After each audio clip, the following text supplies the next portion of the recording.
찬송가 515장으로 찬송하시겠습니다. 515장 찬송입니다.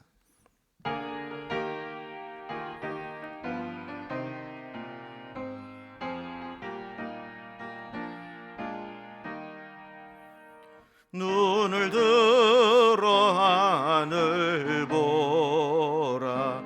어지러운 세상 중에 곳곳마다 상한 영의 탄식 소리 들려온다. 빛을 잃은 많은 사람, 길을 잃고 헤매이며 당자처럼 기진하니 믿는 자여 어이할꼬. 눈을 들어 하늘 보라. 어두워진 세상 중에 외치는 자 많건 많은 생명수는 말랐어라. 죄를 대속하신 주님, 선한 일꾼 찾으시나. 대답하리 어디 있나. 믿는 자여 어이할꼬. 눈을 들어 하늘 보라.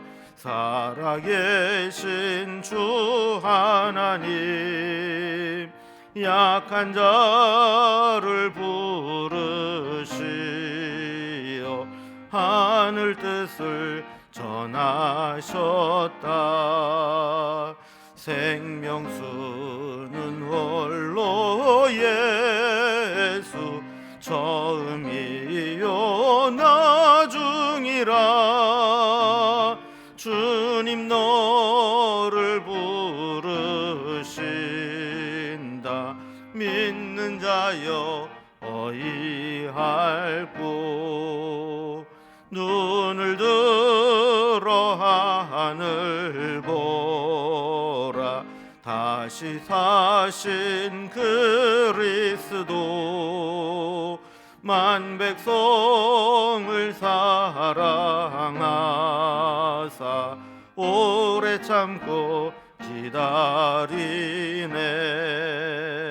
인내하신 우리 구주, 의의 심판하시는 날 곧 가까이 임하는데 믿는 자여 어이할꼬.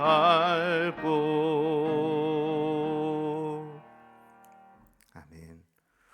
오늘 함께 나눌 하나님 말씀은 구약성경 시편 58편 1절에서 11절까지 말씀입니다. 시편 58편 1절에서 11절까지 말씀을 제가 봉독하겠습니다. 통치자들아, 너희가 정의를 말해야 하거늘 어찌 잠잠하냐. 인자들아, 너희가 올바르게 판결해야 하거늘 어찌 잠잠하냐. 아직도 너희가 중심에 악을 행하며 땅에서 너희 손으로 폭력을 달아주는도다. 악인은 모태에서부터 멀어졌으며 나면서부터 곁길로 나아가 거짓을 말하는도다. 그들의 독은 뱀의 독 같으며 그들은 귀를 막은 귀머거리 독사 같으니 술사에 홀리는 소리도 듣지 않고 능숙한 술객의 유술도 따르지 아니하는 독사로다. 하나님이여, 그들의 입에서 이를 꺾으소서. 여호와여, 젊은 사자의 어금니를 꺾어내시며 그들이 급히 흐르는 물같이 사라지게 하시며 겨누는 화살이 꺾임 같게 하시며 소멸하여 가는 달팽이 같게 하시며 만삭되지 못하여 출생한 아이가 햇빛을 보지 못함 같게 하소서. 가시나무 불이 가마를 뜨겁게 하기 전에 생나무든지 불 붙는 나무든지 강한 바람으로 휩쓸려 가게 하소서. 의인이 악인의 보복당함을 보고 기뻐하며 그의 발을 악인의 피에 씻으리로다.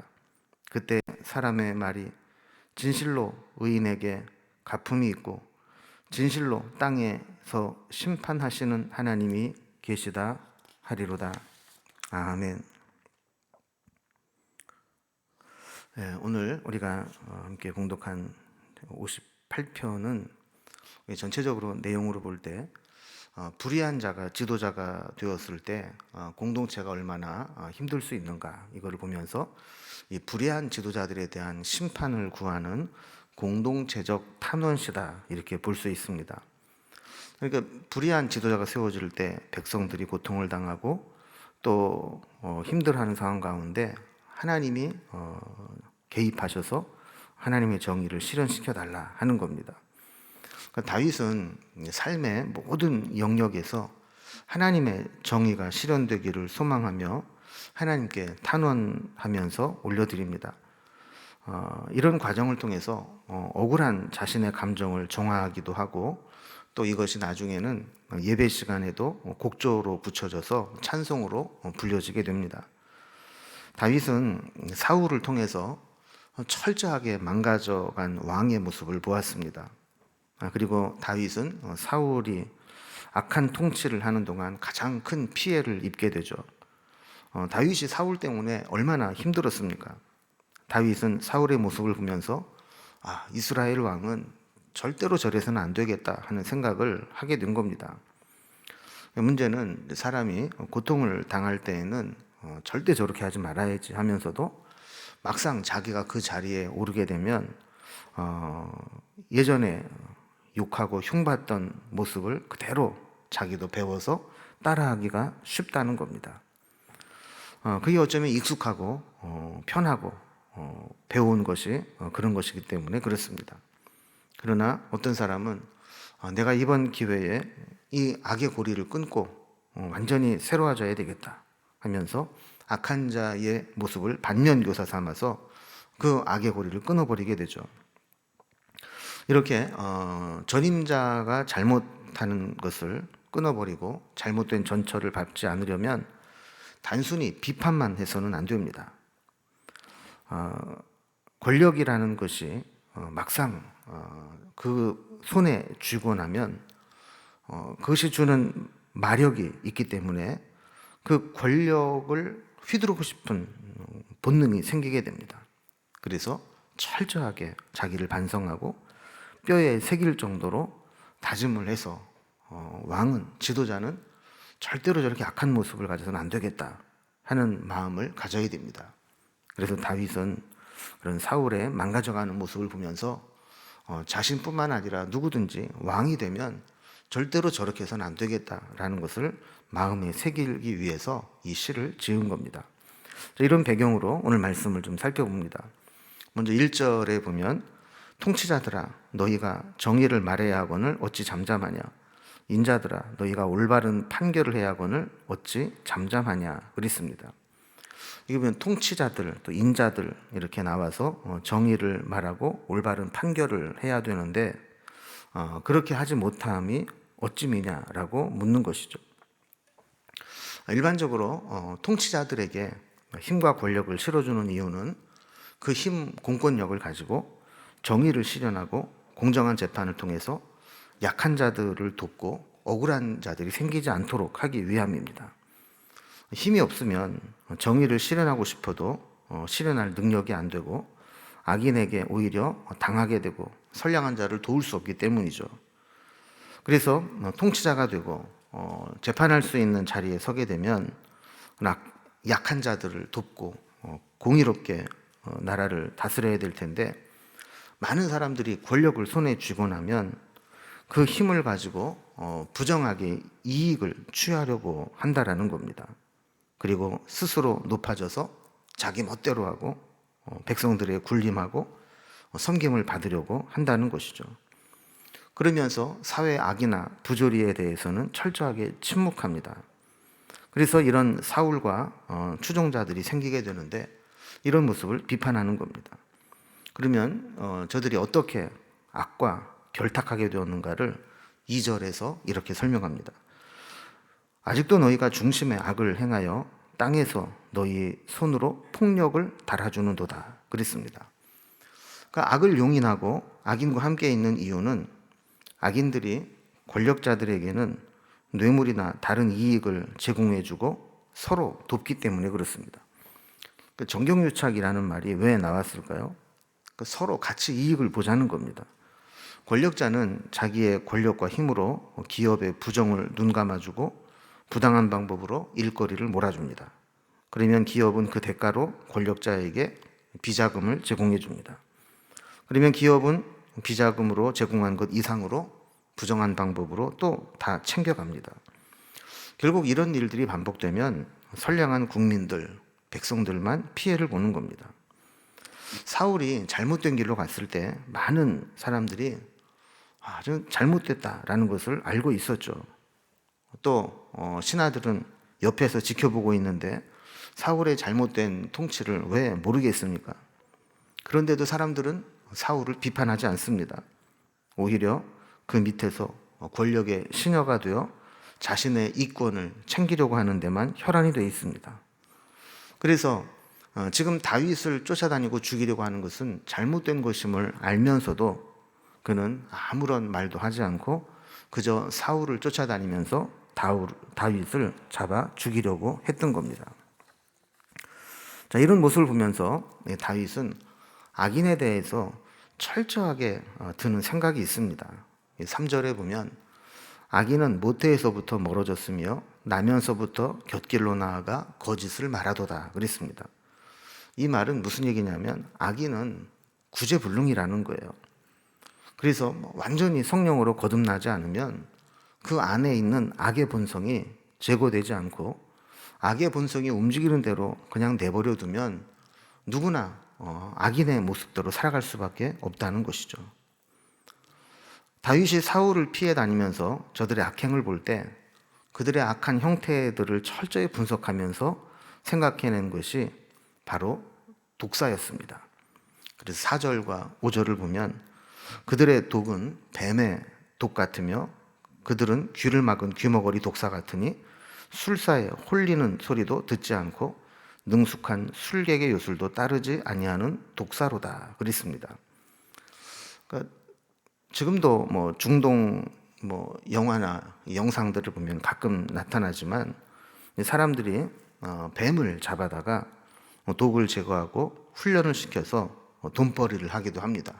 그래서 항아리에 집어넣고 피리를 불면 그 소리를 들으면서 이 코브라가 이렇게 또아리를 탁 틀고 이렇게 나오기도 하고 또 춤을 추고 움직이기도 하고 그런 것이죠. 그런데 가만히 보니까 웬만한 뱀들은 그렇게 훈련을 시키고 능숙한 술객이 요술을 부리면 마치 따라하는 것처럼 하는데 진짜 독종들은 독도 제거되지 않고 훈련도 안 되고 오히려 사람들을 물고 하면서 해를 끼칠 뿐이라는 거예요. 다윗이 악한 자들을 보면서 정말 기가 질릴 정도로 그런 악행들을 보았다라는 것이죠. 그래서 이런 모습은 절대로 있어서는 안 되겠다 다짐을 하게 됩니다.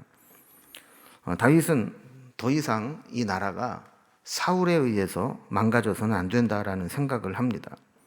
그래서 악한 자들의 세력이 꺾이기를 기도하는데 그 내용이 6절에서 8절까지 있습니다. 한번 내용을 봅니다. 하나님이여 그들의 입에서 이를 꺾으소서. 여호와여 젊은 사자의 어금니를 꺾어내시며 그들이 급히 흐르는 물같이 사라지게 하시며 겨누는 화살이 꺾임 같게 하시며 소멸하여 가는 달팽이 같게 하시며 만삭되지 못하여 출생한 아이가 햇빛을 보지 못함 같게 하소서 그랬습니다. 여기 보면 먼저 6절에 보면 그들의 입에서 이와 어금니를 꺾어내 달라 그럽니다.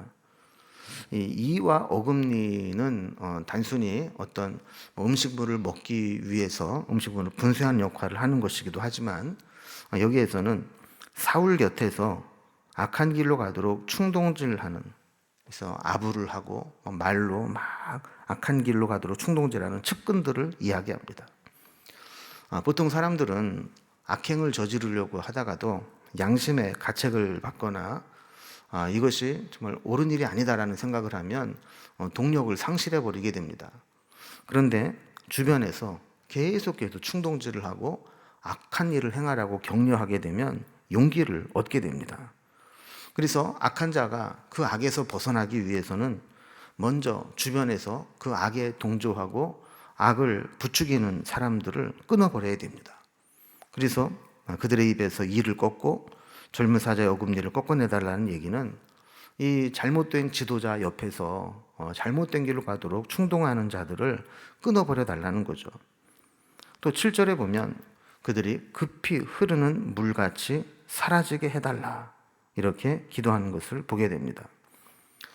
마치 썰물처럼 빠져나가고 급류가 우기에 비가 내리면 급하게 몰려가다가 비가 그치면 언제 비가 왔으냐듯이 물이 사라지는 것과 마찬가지로 그렇게 급하게 흐르는 물처럼 악한 자들이 사라지게 해달라 이렇게 기도하는 겁니다.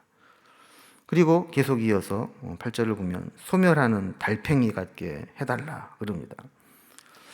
달팽이는 물을 만나지 못하면 서서히 말라 죽어버리고 맙니다. 그렇기 때문에 악한 자들도 물을 만나지 못해서 서서히 죽어가게 해달라 하는 거예요. 또 만삭되지 못한데 조산한데도 불구하고 햇볕을 보지 못하게 해달라. 제대로 된 돌봄을 받지 못하게 해달라는 겁니다. 이 역시 마찬가지로 어떻게 태어나기는 했지만 제대로 된 돌봄을 받지 못해서 결국에는 성장하지 못하게 해달라 하는 것이죠. 자, 이렇게 악한 자들에 대해서 하나님이 그들의 어금니를 이를 꺾어내시고 급히 흐르는 물같이 사라지게 하시고 화살이 꺾이는 것처럼 해주시고 또 서서히 죽어가는 달팽이처럼 되게 해주시고 악이 성공했다 할지라도 제대로 된 돌봄을 받지 못해서 성장하지 못하는 것처럼 그렇게 막아달라 하는 겁니다. 자, 이렇게 해서라도 더 이상 악이 하나님의 백성들을 고통스럽게 하는 것을 막아야 된다는 것이죠. 9절에서는 더 직접적으로 악인에 대한 심판을 요청합니다. 가시나무 불이 가마를 뜨겁게 하기 전에 생나무든지 불붙는 나무든지 강한 바람으로 휩쓸려 가게 하소서 그랬습니다. 가시나무는 탈 때 요란하게 타닥타닥 튀면서 소리만 내지 정작 화력은 약하고 또 오랫동안 끈기 있게 타지 못합니다. 그런데 이런 가시나무든지 아니면 생나무든지 또 불붙는 나무든지 이런 것들이 불을 계속해서 지피기 위해서는 어느 정도 바람이 불어줘야 되지만 만약에 강한 바람, 태풍과 같은 바람이 불게 되면 그 불 자체가 다 휩쓸려가고 꺼지게 되는 것과 마찬가지로 악한 자들이 있을 때 그 악보다 더 큰 바람으로 그들을 잠재워 달라 하는 기도입니다. 10절에서도 악인이 심판당함으로 의인들이 살 길을 찾게 해달라 이런 기도를 드립니다. 악인에게 고통당하던 의인이 살 길은 악인이 심판을 당하고 망하는 길밖에는 없기 때문에 악한 자들에게 심판을 내려달라 기도하는 겁니다. 그래서 마지막 11절에서는 이렇게 악인이 심판을 당하고 사람들이 그때에 사람의 말이 진실로 의인에게 갚음이 있고 진실로 땅에서 심판하시는 하나님이 계시다 하리로다 이렇게 말하게 해달라고 기도하는 겁니다. 그래서 그러면 그렇지 진실로 의인은 그가 행한 의의 보응을 받게 되고 악인에 대해서는 하나님 이 땅에서 심판하시는 것이 맞지 이렇게 인정하게 해달라 하는 겁니다. 여러분 신앙생활은 이 땅에서는 어찌 되든지 우리가 천국에 들어갈 소망만 가지고 살아가면 된다 이게 신앙이 아닙니다. 우리 신앙의 궁극적인 목표는 구원받고 천국에 들어가 사는 것이기도 하지만 또한 이 땅에서 살아가는 동안에도 우리의 삶의 모든 영역에 하나님이 개입하시고 하나님의 공의가 실현되고 잘못된 지도력, 잘못된 공권력 때문에 이 땅이 피폐해가고 또 힘없는 자들이 고통스럽게 살아서는 안 된다는 것이 성경이 우리에게 보여주는 진리입니다. 여러분, 우리의 삶의 현장에서도, 우리 삶의 곳곳에서도 하나님의 통치하심이 필요합니다. 하나님의 개입하심과 하나님의 은혜가 필요합니다. 그래서 우리가 천국의 소망을 가지고 살아가지만 이 땅에서도 하나님의 은혜가 우리의 삶의 구석구석 임하고 우리의 잘못된 부분들이 다 고쳐지고 또 이 나라와 민족에 있어도 부정과 불의와 잘못된 것들이 다 바로잡아져서 힘 없는 자들이 억울하게 고통당하는 일이 없어지게 되어야 될 것입니다. 오늘도 우리의 말씀을 생각하면서 하나님께서 지도자들을 바로 세우시고 이 땅에 공의를 세워나가기를 위해서 함께 기도했으면 좋겠습니다. 기도하시겠습니다. 하나님 아버지, 불의한 지도자가 나라를 다스릴 때 그 피해는 고스란히 백성들에게 나타나게 되는 것을 보게 됩니다. 그래서 다윗은 사울 왕이 마지막에 그 잘못된 통치로 인하여서 다윗과 이스라엘 백성들이 어려움을 당했던 것을 보면서 절대로 나라의 지도자들은 하나님의 말씀대로 공의를 실현해야 된다라는 다짐을 하게 됩니다. 하나님이 다윗의 고백이 우리의 고백이 될 수 있도록 인도해 주옵소서. 신앙은 단지 나 한 사람만의 모습으로 끝나는 것이 아니고 삶의 현장 속에 구석구석 하나님의 은혜와 하나님의 공의가 실현되는 것으로 나타날 수 있도록 인도해 주옵소서. 오늘도 우리에게 필요한 은혜를 베풀어 주시고 또 우리의 삶 속에, 우리의 가정에, 우리의 공동체 속에, 우리의 나라와 민족 속에 하나님의 필요한 은혜와 공의를 나타내 주시옵소서. 오늘도 가지고 있는 여러 가지 기도 제목들로 주님께 나아갈 때 형편과 처지를 아시는 주님께서 가장 선한 길로 인도하여 주시고 또한 사순절을 보내며 더욱더 주님의 은혜에 깊이 들어가게 하시고 우리의 내면을 깊이 성찰하는 기회가 될 수 있도록 인도해 주옵소서.